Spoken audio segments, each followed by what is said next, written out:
నమస్తే, నేను మధు.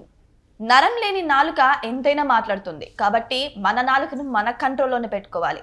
నాలుకుంది కదా అని ఇష్టానుసారం మాట్లాడితే ఇలాగే జరుగుతుంది. ఎగ్జాంపుల్కి ఈరోజు అంబటి రాంబాబు సీఎం చంద్రబాబు గురించి కీలక వ్యాఖ్యలు చేశారు. అసలు ఏం చేశారు? ఇంత రచ్చడానికి గల కారణం ఏంటి? ఈరోజు మనం తెలుసుకుందాం. ప్రస్తుతం మనతో పాటు ఉన్నారు సీనియర్ జర్నలిస్ట్ డాక్టర్ దుర్గావడ్లమాని గారు. వారిని అడిగి మరిన్ని విషయాలను తెలుసుకుందాం. నమస్కారం మేడం. నమస్తే అండి మేడం, వైసీపీ అధినేత అంబటి రాంబాబు గారు బాబు గారు గురించి కీలక వ్యాఖ్యలు చేశారు. అంటే కొన్ని ఘోరంగా మాట్లాడడం జరిగిందంట. సో దానివల్ల ఇప్పుడు ఆయన గురించి ప్రజలు కూడా చాలా ఫైర్ అవుతున్నారు. అసలు ఏం జరిగింది మేడం? ఏంటి అసలు బుద్ధి జ్ఞానం లేకుండా ఉన్నారు వైసీపీ వాళ్ళు.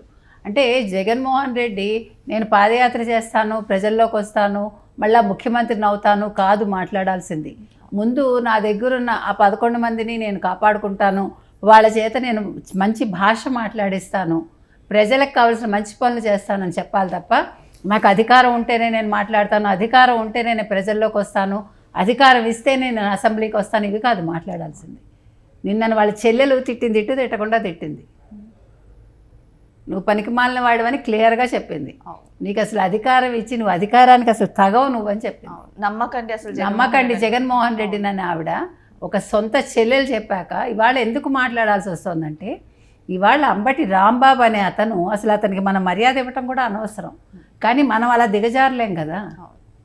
అసలు వైసీపీ వాళ్ళు ఎంత నీచంగా ఉన్నారంటేనండి, కొంతమంది ఇప్పుడు అసెంబ్లీలో మీరు చంద్రబాబు నాయుడు భార్యను తిట్టారు. అవును, ఏమైంది ఇవాళ? 11 సీట్లకు పడిపోయారు. అయినా బుద్ధి రాకుండా నిన్న అంబటి రాంబాబు అనే వ్యక్తి గుంటూరులో ఇప్పుడు ఈ కల్తీ నెయ్యి వ్యవహారంలో మహాపాపం నిజం అని ఫ్లెక్సీలు పెడితే వీళ్ళందరికీ వచ్చేస్తుంది పూనకాలు. వచ్చేసి ఆ ఫ్లెక్సీలు తొలగించడానికి వెళ్తే పోలీసులు అడ్డుకుంటే చంద్రబాబు నాయుడు తల్లిని తిడుతున్నాడండి. వీడు ఎవడండి ఆఫ్టర్ ఆల్? వీడు అసలు ఏంటి? అసలు వీళ్ళు ఏంటి సంస్కారం ఇది? ఆడవాళ్ళని తిట్టడం ఏంటి? కన్న తల్లిని ఎవడైనా తిడతాడా? భార్యని తిడతాడా? పక్కవాడి భార్యని? అంటే నువ్వెంత సంస్కారహీనుడు అసలు. అంబటి రాంబాబు ఇవాళ అంబటి రాంబాబు మీద చర్యలు తీసుకోవాలండి. మీరు ముందు కేసు పెట్టి జైల్లో వేయండి. ఫస్ట్ నోటి మీద వాతలు పెట్టాలి ఇలాంటి వాళ్ళకి. మొన్నను ఆ సల్ఫ్యూరిక్ యాసిడ్ ఏదో వాడారన్నారు కదా, అది తీసుకెళ్ళి వీళ్ళ నాలుకల మీద వేయాలి. ఎందుకు తెలుసా? అంత అసహ్యంగా ఉంది. ఏంటి సోషల్ మీడియాలో మాట్లాడితే ఆడవాళ్ళ మీద బూతులు మాట్లాడతారా మీరు? అసలు సభ్య సమాజం తలదించుకునేలాగా మీకు తెలుసా? మనందరి మీద కూడా ఉంది. మాట్లాడుతున్నారు వాళ్ళు, మాలాంటి వాళ్ళ మీద మాట్లాడుతుంటే, నిజాలు మాట్లాడుతుంటే వాళ్ళకి కష్టంగా ఉంది. అంటే ఎదుర్కోలేక చేతకాని దద్దమ్మలు చేసే పని అది. నిన్న లక్ష్మీపార్వతి తిడుతుంది ఎవరిని? చంద్రబాబు నాయుడిని, లోకేష్ని. అసలు లక్ష్మీపార్వతి అనే మనిషికి బుద్ధి ఉందా? అసలు చదువుకుని ఇంగిత జ్ఞానం ఉండే మనిషి ఆ రకంగా అసలు వైసీపీలో ఉండడం ఏంటి? ఇవాళ అంబటి రాంబాబు మాట్లాడిన మాటలకి ఆవిడ ఇవ్వాలి ఆన్సర్. ఒక మహిళగా రోజా మాట్లాడాలి, ఇవాళ శ్యామల మాట్లాడాలి, రజనీ మాట్లాడాలి. మేము సిగ్గుతో తలదించుకుంటున్నాము ఇలాంటి పార్టీలో ఉన్నందుకు. ఈ అంబటి రాంబాబు అనేవాడు మహిళల్ని కించపరుస్తున్నాడు. ఆ రోజు వల్లభనేని వంశీ చేసిన దానికి ఇవాళ ఏమయ్యాడు? వల్లభనేని వంశీ ఎక్కడున్నాడు ఇవాళ? ముసలాడు, అడ్రస్ లేకుండా పోయాడు కదా. ఇవాళ కొడాలి నాని ఎక్కడున్నాడండి? ఏంటి అసలు ఇది?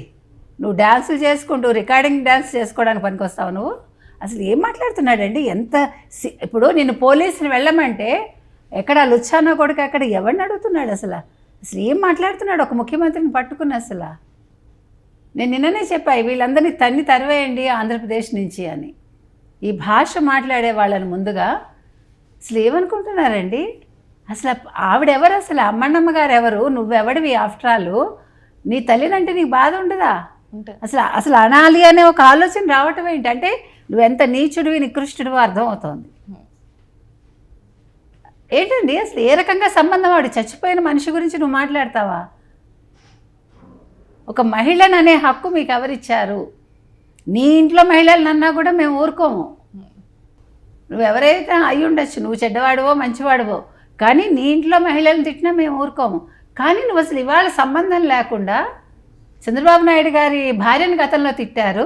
11 సీట్లకు పరిమితమైన బుద్ధి రాకుండా ఇవాళ చంద్రబాబు నాయుడు గారి తల్లిని తిడతావా? నువ్వెవడివి అసలు? ఇంకా మనం మాట్లాడచ్చు, ఇంతకంటే మన సంస్కారం ఇంకా దిగజారదు మనకి. మరి దీని గురించి స్పందించవచ్చు కదా మేడం, ఉన్న రోజా గారు కావచ్చు, వాళ్ళు శ్యామల గారు స్పందిస్తారు, కావచ్చు, వాళ్ళు మనుషులు అయితే కదా, వాళ్ళు ఆడవాళ్ళు అయితే కదా, వాళ్ళు నిజంగా మహిళలు అయితే ఇప్పటికి స్పందించేవాళ్ళు కదా. వీళ్ళందరికీ డబ్బు కొవ్వు ఎక్కువైపోయింది, అక్రమంగా సంపాదించి అవినీతి చేసి ఇవాళ నిజాలు బయటకు వస్తుంటే భరించలేకుండా ఆడవాళ్ళ మీద పడుతున్నారా మీరు? జగన్మోహన్ రెడ్డి ఎక్కడున్నాడండి? వాళ్ళు ఎలహంకలో ఉన్నాడా, ఎక్కడున్నాడు? రమ్మనండి, వచ్చి మాట్లాడమనండి, సారీ చెప్పమనండి. ఒక అధికారంలో ఉండే వ్యక్తికి మర్యాద ఇవ్వడం తెలియని వ్యక్తులు వీళ్ళు మళ్ళా ముఖ్యమంత్రులు మంత్రులు అయ్యి రేపొద్దున రాష్ట్రాన్ని వెళ్తారా? ఇది ఆంధ్రప్రదేశ్ మహిళలు గుర్తుంచుకోండి. మీరు చీపుళ్ళు చాటలతోటి రెడీగా ఉండండి, ఎవడైనా వస్తే తాట తీయండి అని మనం చెప్తున్నాం. ఏం బాధ లేదండి, చాలా బాధగా ఉంది ఇవాళ. ఇలాంటివి నేర్పిస్తాడు జగన్మోహన్ రెడ్డి. చేతకాని వాడు ఏం చేస్తాడంటే పక్కవాడి చేత తిట్టిస్తాడు. ఇవాళ జగన్మోహన్ రెడ్డి ఆ స్థాయిలో ఉన్నాడనమాట. కాబట్టి దీని మీద ఇతని మీద కేసు పెట్టాలండి, ఇమీడియట్గా అరెస్ట్ చేయాలని మనం డిమాండ్ చేస్తున్నాం. అంతేకాదు మేడం, కరుణాకర్ రెడ్డి కూడా టీటీడీ మాజీ చైర్మన్, ఆయన కూడా ఏదో హోమం చేస్తూ బయట డిప్యూటీ సీఎం గారివి రాక్షస ఆకారంలో హోమాన్ని భగ్నం చేస్తున్నట్టు బయట ఫ్లెక్సీలు పెట్టించారు. సో ఇదంతా చూస్తే కల్తీ నెయ్యి లేకపోయినా కూడా వెంకటేశ్వర స్వామికి అపకారం చేశారు అన్న రీతిలో అయితే ఫ్లెక్సీలు పెట్టించడం జరిగింది. సో ఈ విధంగా చూసుకుంటే ఇప్పుడు అధికారంలో ఉన్న బాబు గారిని కావచ్చు, లేకపోతే డిప్యూటీ సీఎం గారిని కావచ్చు, ఒక రాక్షసులా ట్రీట్ చేస్తున్నారు. మరి దీన్ని ఎలా తీసుకోమంటారు? అంటే వాళ్ళ మనస్తత్వం మీకు అర్థమవుతుంది కదా, ఎంత రాక్షస మనస్తత్వమో. అసలు నువ్వు హోమం చేయడం ఏంటి? నువ్వు ఒక క్రిస్టియన్వి, వాళ్ళ కూతుర్ని ఎవరికి ఇచ్చాడు? రవీంద్రనాథ్ రెడ్డి కొడుకు ఇచ్చాడు కదా. క్రిస్టియన్ విధానంలో పెళ్లి జరిగింది కదా, ఎంగేజ్మెంటే జరిగింది. మీరు అసలు హోమం చేయడం ఏంటి? చేయిస్తున్నవాడెవడు? చేయిస్తున్న బ్రాహ్మలు ఎవరు? అసలు రాక్షసులుగా చిత్రీకరించి మీరు చేస్తారా? వెంకటేశ్వర స్వామి చూస్తున్నాడండి, వీళ్ళందరికీ ఖచ్చితంగా శిక్షలు ఉంటాయి. ఎందుకంటే అసలు ఇలాంటి వాళ్ళు రాష్ట్రంలో ఉండడం ఏంటి? ఆంధ్రప్రదేశ్ దౌర్భాగ్యం అండి. మరి ప్రజలు ఏ ముహూర్తాన జగన్మోహన్ రెడ్డికి అవకాశం ఇచ్చారో రాజశేఖర రెడ్డి కొడుకని నమ్మి ఇచ్చినందుకు నట్టేట ముంచాడు. ఇప్పుడేమో బూతులతోటి రెచ్చిపోతున్నారు ఓడిపోయినా కూడా. సిగ్గు చేయటండి బాబు.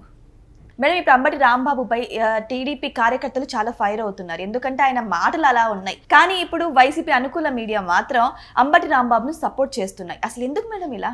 అంటే సిగ్గుండాలండి. ఇప్పుడు చంద్రబాబు నాయుడు తల్లిని తిడితే అసలు అక్కడ ఎవరు దాడికి ప్రయత్నించలేదు, మీరు వెళ్ళిపోండి వెనక్కి అన్నారు.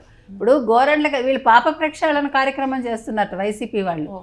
మరి ఎవరి పాప ప్రక్షాళన? జగన్మోహన్ రెడ్డిదా లేకపోతే వైవి సుబ్బారెడ్డిదా? వాళ్ళు కల్తీ నెయ్యి చేసి అందులో జంతువుల కొవ్వు లేదన్నారంటే అసలు మొత్తం రిపోర్ట్ చదవండి. ఇవాళ క్లియర్గా సిట్ చెప్తోంది కదా. మళ్ళీ ఇప్పుడు పూర్తి ఏమంటారు విచారణకి మళ్ళీ ఆదేశించింది కదా నిన్న క్యాబినెట్. అంటే ఏమంటారు ఆ నెయ్యి విషయంలో ఏదైతే వాళ్ళు బెంగళూరుకి పంపించి పరీక్షలు చేయించారో అది సరిపోదు. అందుకని అయితే ఇప్పుడు పాప ప్రక్షాళన కార్యక్రమంలో భాగంగా ఆయన వెళ్తూ ఉంటే పోలీసులు మీరు వెనక్కి వెళ్ళిపోండి అని చెప్పారు. మన వీడియో చూసాం. ఆయన తల బయటికి పెట్టి ఏం బూతులు మాట్లాడాడు, దాని గురించి సాక్షి రాయాలి. సాక్షికి దమ్ము ధైర్యం ఉంటే అది రాయమనండి, ఆ వీడియో వేయమనండి, ఆ మాటలు వేయమనండి కట్ చేసి దమ్ముంటే. చెప్తున్నారు కానీ ఇక్కడ అన్యాయంగా రాంబాబు పైన టీడీపీ గూండాలు దాడి చేస్తున్నారు. ఇంతకు ముందు మహిళ అయినటువంటి రజనీ పైన కూడా దాడి చేశారని చెప్పేసి మీరు పాప ప్రక్షాళన మీరు చేయటం ఏంటండి సిగ్గు చేయటు? అసలు ఎవడి పాప ప్రక్షాళన? మీ జగన్మోహన్ రెడ్డి పాప ప్రక్షాళన. అది మీరు ఎన్ని పూజలు చేసినా పోతుందా? అక్కడేమో అతను హోమం చేస్తాడు, ఆయుష్ హోమం అంటాడా? అక్కడేమో ఎవరిది చంద్రబాబుదిను పవన్ది రాక్షస మొహాలు పెడతాడా? ఇప్పుడు ఎవరు రాక్షసులుగా బిహేవ్ చేస్తున్నారు మీకు అర్థమైందా? అసలు ఇక్కడ గూండాలు ఎవరున్నారు? మీరే చూసారా విజువల్స్. అతను ఏం మాట్లాడాడో విన్నాము. ఒక మనిషి మాట్లాడాల్సిన మాటల, ఒక మంత్రిగా పనిచేసిన వాడు మాట్లాడాల్సిన మాటల సిగ్గుందా అసలు అంబటి రాంబాబుకి? సాక్షికి బుద్ధి ఉందా అసలు? ఏం మాట్లాడుతోంది ఇవాళ? సో ఆ 11 మందిని, అంటే ఎవరైతే గెలిచారో వైసీపీ తరపున ఆ 11 మందిని కూడా అసెంబ్లీకి రమ్మని పిలుస్తున్నారు టీడీపీ కార్యకర్తలే కాదు అధికారులు కూడా అంటున్నారు. అక్కడ డిస్కస్ చేద్దాం, నెయ్యి కల్తీ జరగలేదని మీరు అంటున్నారు, కల్తీ జరిగిందని మేము అంటున్నాం, మీరు రండి అక్కడ డిస్కస్ చేద్దాం నెయ్యి గురించి అని చెప్పేసి అంటున్నారు. అక్కడికి రారు కాబట్టి ఇక్కడ పాప ప్రక్షాళన వాళ్ళ ప్రక్షాళన వాళ్ళు చేసుకోవడానికి చూస్తున్నారు. అంత దమ్ము ధైర్యం లేదు. జగన్మోహన్ రెడ్డి రాడు. అయ్యన్న పాత్రని చూస్తే ఆయనకి భయం. పక్కనే రఘురామకృష్ణరాజు, ఈ పక్కన చంద్రబాబు నాయుడు, ఆ పక్కన పవన్ కళ్యాణ్, ఈ పక్కన లోకేష్. ఆయన హడిలిపోతాడు. అసలే ప్రాణభయం ఎక్కువ ఆయనకి. ఆయన రాడు, ఏదో ఒక వంక పెట్టుకుని ఆయన రాకుండానే ఉంటాడు. పైగా నాకు డబ్బులు అక్కర్లేదన్నాడు కదా, జీతం అక్కర్లేదని. మరి అపనంగా సంపాదిస్తే జీతాలు ఎందుకు? కాబట్టి ఇవాళ ఏదైతే జరుగుతుందో పాప ప్రక్షాళన పేరుతో వైసీపీ చేస్తుందో అదే అసలు ఎవడి పాప ప్రక్షాళన కోసం? అసలు ఈ సాక్షి రాతలేంటి? ముందు దీని మీద ఎవరు కూటమి వాళ్ళు ముందు కేసు పెట్టాలి వాళ్ళ అంబటి రాంబాబు మీద ఖచ్చితంగా.